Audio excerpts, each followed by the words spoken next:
সিরাজদি খান উপজেলার ঐতিহ্যবাহী মালখানগড় উচ্চ বিদ্যালয়ের অর্ধবার্ষিক পরীক্ষার ফলাফল প্রকাশ এবং জিপিএ 5 প্রাপ্ত এসএসসি পরীক্ষার্থীদের সংবর্ধনা প্রদান ও অভিভাবক সমাবেশ অনুষ্ঠিত হয়।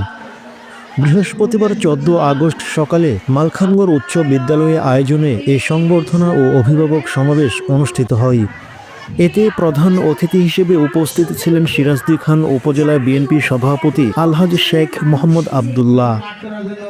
মালখানগড় উচ্চ বিদ্যালয়ের অ্যাডহক কমিটির সভাপতি মোহাম্মদ ইয়াসিন সুমনের সভাপতিত্বে অনুষ্ঠানে বিশেষ অতিথি হিসেবে উপস্থিত ছিলেন উপজেলা বিএনপির সাধারণ সম্পাদক M A Haider Ali, Spain প্রবাসী বিশিষ্ট ব্যবসায়ী মোহাম্মদ শাহ আলম শেখ। এ সময় বিদ্যালয়ের সকল শিক্ষক, শিক্ষার্থী, তাদের অভিভাবকরা সেখানে উপস্থিত ছিলেন।